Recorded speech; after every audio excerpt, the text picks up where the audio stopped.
You think you know Star Trek V? Think again. Leonard Nimoy almost quit over script betrayals.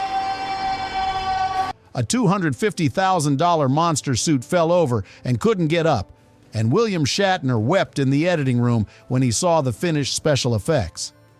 Today, we're exposing 16 hidden truths behind the final frontier, including the charismatic cult leader who was too controversial for Paramount, Spock, it's me. the 20 minutes of deleted backstory that explained everything, and Shatner's decades-long fight to release a director's cut that fixes his broken masterpiece. No! It's not possible. Let's get into it. 1. The Veto Battle. William Shatner was given the director's chair for Star Trek V as part of a contractual favors agreement with Leonard Nimoy, who had successfully directed Star Trek III and IV. Nimoy almost walked away from the entire production when he read the original script. He was furious about the portrayal of Spock and McCoy apparently betraying Kirk and siding with the villain Sybok.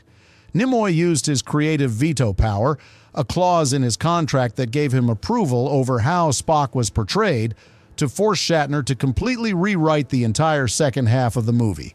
Nimoy argued passionately that Spock would never, under any circumstances, turn his back on his captain. The betrayal violated everything the character stood for. Shatner had to scramble to restructure the story. The production delays and script rewrites cost valuable time and money that the film could never recover. The conflict created tension between the two actors that took years to fully heal. 2. The special effects disaster, Industrial Light and Magic, the legendary effects company behind Star Wars and the previous Star Trek films, was completely unavailable for Star Trek V. They were committed to other projects. Shatner was forced to hire a smaller, less experienced company called Associates in Farron to handle the visual effects. The relationship turned toxic almost immediately. Constant disagreements over budget, timeline, and creative vision. The effects were delivered late, massively over budget, and looked significantly worse than anything in the previous Trek films. Cheap, unconvincing, sometimes laughably bad. When Shatner finally saw the finished effects work in the editing room, he was so devastated that he reportedly broke down and wept. His vision had been completely undermined by technical incompetence, and there was nothing he could do to fix it. 3. The Rockman Nightmare. The original climax of Star Trek V involved Kirk being chased and attacked by 10 massive Rockmen, enormous stone monsters that breathed sulfur and were supposed to be the terrifying servants of the false god. The production built one complete Rockman suit at a staggering cost of $250,000, one of the most expensive practical effects in the film. The suit was so heavy, bulky, and poorly designed that the stuntman inside couldn't move or walk properly. During the first test, the Rockman fell over and literally couldn't get back up without assistance, like a turtle flipped on its back. The entire creature sequence had to be scrapped. That $250,000 was completely wasted, and it shows. The ending feels empty and anticlimactic because there was supposed to be a monster there. They just couldn't make it work. 4. The real cult inspiration. The character of Sybok wasn't just a random invention to create family drama. William Shatner was genuinely fascinated by the rise of televangelists and charismatic cult leaders in 1980s America. Figures like Jim Bakker, Jimmy Swaggart, and groups like the People's Temple. He wanted Star Trek V to explore how a magnetic, persuasive leader could use people's emotional pain to manipulate and control them, creating devoted followers who would do anything for the promise of healing. It was supposed to be a sophisticated critique of religious manipulation and false prophets. Paramount executives found the concept too religious and too controversial for what they wanted to be a fun space adventure. They forced Shatner to water down the theme significantly. The final film hints at these ideas, but never fully commits to the critique Shatner wanted to make. The studio neutered its own movie. 5. Sean Connery was the first choice. The role of Sybok was written specifically with Sean Connery in mind. Shatner pursued him aggressively for the part. Connery turned it down to film Indiana Jones and The Last Crusade instead. He chose Harrison Ford and Steven Spielberg over Shatner and Star Trek. Can't really blame him. As a tribute to Connery and the role that almost was, the production kept the name of the mythical planet Sha-Ka-Ri, a phonetic play on Sean Connery, in the final script. Lawrence Luckinbill eventually won the role by delivering an audition performance so intense and powerful that it actually intimidated the producers.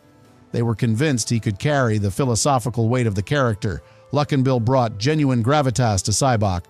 But you can't help wondering what Connery's star power would have done for the film's commercial prospects. 6. The Marshmallow Song. One of the most mocked scenes in Star Trek history is the Yosemite campfire sequence where Kirk, Spock, and McCoy sing "Row, Row, Row Your Boat" together. Shatner insisted on including this scene to showcase the humanity and friendship of the characters, showing them as people rather than just officers. The actors weren't professional singers and struggled to stay in key. The scene feels awkward and amateurish instead of charming. And those marshmallows they're roasting?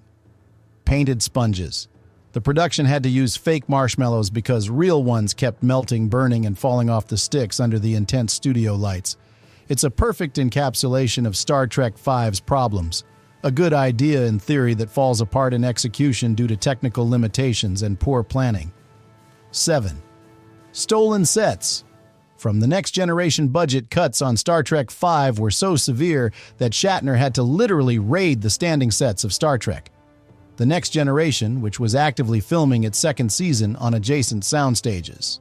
The bridge of the Enterprise A, seen in the film, is actually a hastily repainted version of the Enterprise D battle bridge from the TV show. Many of the ship's corridors, crew quarters, and other interior spaces were also reused from the Next Generation sets to save thousands of dollars in construction costs. It was a humiliating cost-cutting measure for a theatrical film to be borrowing sets from a television production. And it shows. The Enterprise interiors looked cheaper and less impressive than in previous movies because they literally were cheaper. The irony? The TV show had better production values than the big screen feature. 8. The Nimbus III Heatstroke filming the desert planet. Nimbus 3 sequences in the Mojave Desert was a genuine health hazard.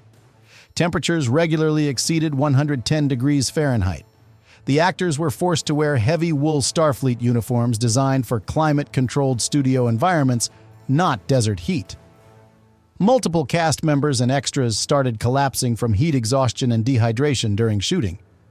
The production had to hire dedicated umbrella crews, assistants whose entire job was to follow the actors around with large shade umbrellas between takes to prevent heat stroke. Despite these precautions, several extras were still hospitalized for severe dehydration. You can see the genuine physical exhaustion on the actors' faces in those scenes. It wasn't acting. They were really suffering. 9. The falling Kirk stunt. For the sequence where Kirk free climbs El Capitan in Yosemite National Park, William Shatner genuinely wanted to perform the stunt himself. He wanted to prove he was still physically capable at age 58. The studio's insurance company absolutely refused.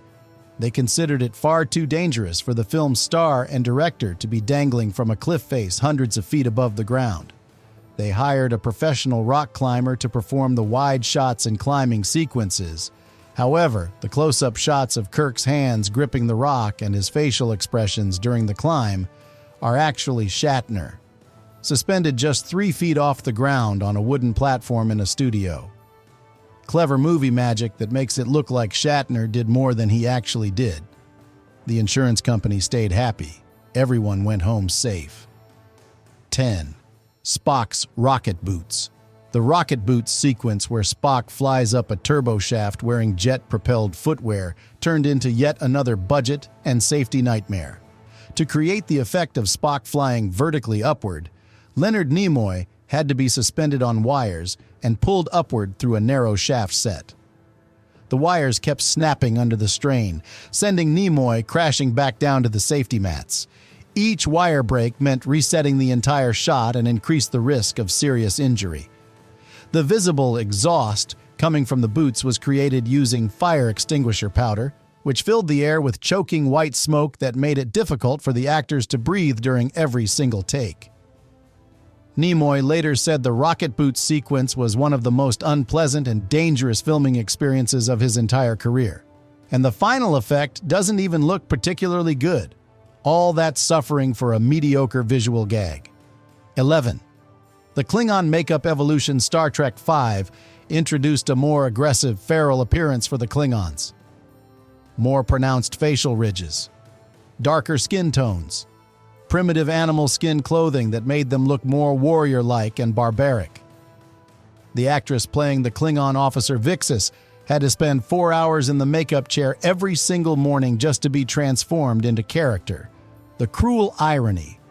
Most of her scenes were cut from the final theatrical release due to runtime concerns. All that time, effort, and money spent on makeup and costume work ended up on the cutting room floor. She appears briefly in the finished film, but audiences never see most of the performance she worked so hard to create. Another example of how Star Trek V wasted resources and squandered opportunities at every turn. 12. Predicting deepfakes. Here's one that hits different now. The way the false god entity appears to the Enterprise crew, by reading their minds and manifesting as the images of their own thoughts and beliefs, is now recognized as a prescient warning about deepfake technology and AI manipulation. The film's central message: truth can be faked by a powerful entity that knows what you want to see. That was decades ahead of current debates about digital misinformation, algorithmic manipulation, and synthetic media. Star Trek V understood that the most dangerous lies are the ones that look exactly like what we want to believe. Technology could exploit our emotional vulnerabilities and bypass our critical thinking. The movie predicted a world where you can't trust your own eyes because what you're seeing has been specifically engineered to manipulate you. In 1989, that seemed like science fiction. Now it's Tuesday. 13. The God voice controversy. William Shatner had very specific ideas about how the voice of the false god should sound. He originally wanted it booming, terrifying, overwhelming, the classic voice of God that would make the crew feel small and insignificant. After recording a professional voice actor in that style, Shatner changed his mind. He decided the character should sound too perfect to be real, almost artificial in its beauty. The final voice you hear in the film is actually a composite of 3 different actors' voices layered together and electronically processed. An unnatural synthesized tone that's meant to sound both divine and subtly wrong. It's supposed to trigger the audience's instinct that something isn't quite right, that this perfection is manufactured rather than genuine. The technique works better than most other elements in the film, creating a genuinely unsettling vocal presence. 14. The Shatner Cut.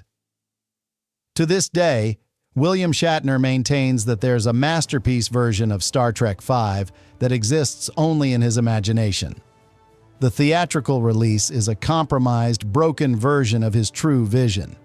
He has petitioned Paramount multiple times over the past 3 decades to fund a special edition or director's cut. He wants to use modern CGI technology to fix the terrible special effects, restore deleted scenes, and restructure the film closer to what he originally intended. Paramount has consistently refused. Their argument: Star Trek V was a commercial and critical failure that doesn't deserve the investment. Shatner's frustration is palpable in interviews. He knows what the film could have been, and he's had to live with the knowledge that he'll probably never get the chance to prove it. It's a tragic footnote to his directorial career. 15. The Anti-Religious Censorship Star Trek V faced heavy pushback from Paramount executives regarding its ending and its overall treatment of religious themes. Shatner's original script was a much more aggressive critique of organized religion. It strongly implied that all gods and religious figures throughout history were just powerful alien entities manipulating humanity for their own purposes. Paramount was terrified of backlash from religious groups, potential boycotts. They forced Shatner to significantly soften the dialogue and muddy the philosophical message. They censored the idea that the ultimate secret of existence was that there is no God. only powerful beings pretending to be divine. This led to the confused, unsatisfying ending, where the entity behind the barrier is just a generic evil being who got trapped. The film lost its thematic coherence because the studio was too afraid to commit to the controversial idea at its core. They wanted a movie about God. They just didn't want the movie to say anything about God. 16. The missing 20 minutes. There's a persistent legend among fans about a much longer cut of Star Trek V. This footage reportedly shows Spock being exiled from Vulcan for his emotional heresy, his first encounters with followers, his initial healing experiences where he removes people's pain, the gradual formation of his cult. All of this material was cut to keep the theatrical runtime under 2 hours and maintain commercial pacing. But removing these scenes creates a massive gap in the story. Spock suddenly appears as a fully formed cult leader with devoted followers. The crew's apparent brainwashing happens almost instantly with no real explanation of how his power works. Fans have complained about these narrative holes for over 30 years. The missing footage might actually answer those questions. Whether this extended cut actually exists in Paramount's vaults or is just wishful thinking remains unclear. But Shatner has hinted in interviews that significant material was left behind. Somewhere, there might be a version of this movie that actually makes sense. So, does Shatner deserve a second chance to fix his final frontier? Or is this movie better left as a cautionary tale about directors biting off more than they can chew? Star Trek V proves that good intentions and big ideas aren't enough. You need the budget, time, and technical support to execute them properly. Shatner had the vision, he just didn't have the resources. And he's been living with that failure for over 30 years. If you want more deep dives into the movies that almost broke the galaxy, hit subscribe and let me know in the comments which behind-the-scenes disaster surprised you the most. See you in the next one.